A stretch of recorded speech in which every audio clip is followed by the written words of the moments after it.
अस्सलामुअलैकुम।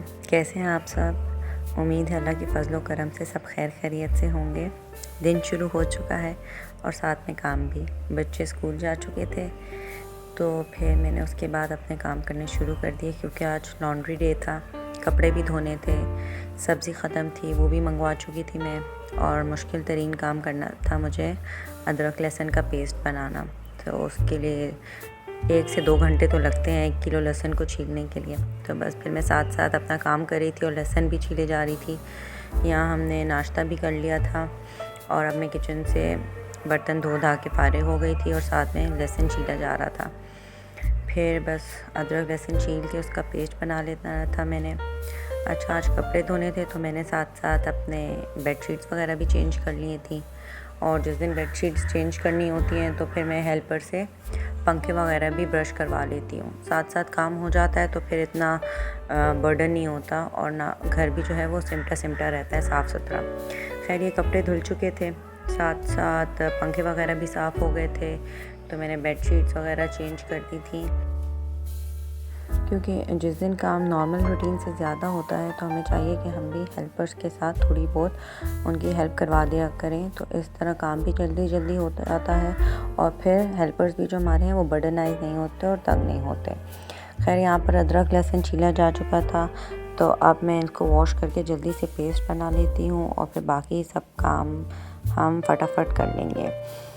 मैं इसके 1 किलो लहसुन और आधा किलो अदरक से मेरे तकरीबन 2 बॉक्सेस भर जाते हैं और फिर मेरा महीना जो है वो आराम से निकल जाता है।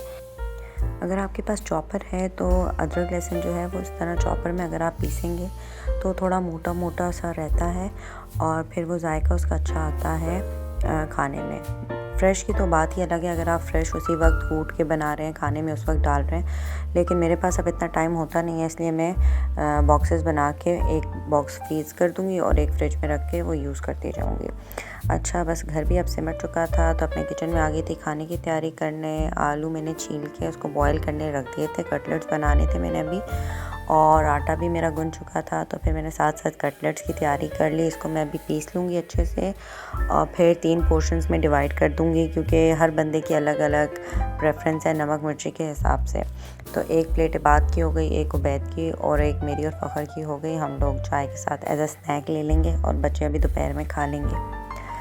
इसमें मैंने प्याज और शिमला मिर्ची और हरा धनिया डाल दिया। उबैद के लिए शिमला मिर्च नहीं डली।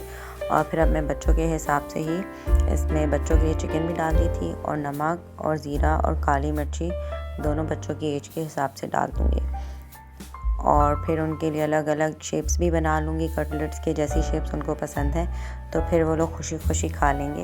उम्मीद तो यही है कि खा लें। खैर, फिर मैंने फ़खर के लिए और अपने लिए जो थे वो मसाले थोड़े ज़्यादा डाल दिए, नमक, लाल मिर्ची भी डाल दी कुटी हुई, काली मिर्ची भी, और साथ में मैंने थोड़ा सा चाट मसाला भी डाल दिया था।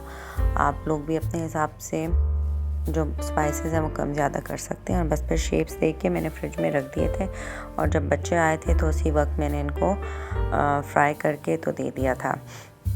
उसके बाद में फिर कपड़े भी प्रेस करने थे तो जल्दी जल्दी से कपड़े प्रेस कर लिए। वही रूटीन के जो सब घरों के काम होते हैं वो साथ साथ चल रहे थे। और फिर अगले दिन की भी तैयारी करनी होती है बच्चों की यूनिफॉर्म वगैरह की, तो वो हो गए थे। इतने में फिर बच्चे भी आ गए थे तो उनको भी नहला धुला के साफ़ करना होता है स्कूल के बाद, और फिर उनको बिठा देती हूँ मैं लंच करवाने के लिए।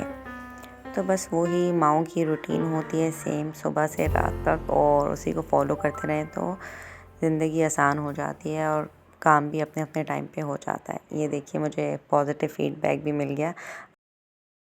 अऊज़ु बिल्लाहि मिनश्शैतानिर्रजीम। बिस्मिल्लाहिर्रहमानिर्रहीम। वश्शम्सी वज़्ज़ुहाहा वल्क़मरि इज़ा तलाहा वन्नहारि इज़ा जल्लाहा वल्लैलि इज़ा यग़शाहा। बस तो फिर बच्चों को होमवर्क करवा के तो मैंने जो कपड़े ड्राई थे वो भी समेट लिए, और इसी तरह फिर बच्चों के खाने के बाद सोने का टाइम हो गया था मगरिब के। तो बस यही रूटीन थी आज की।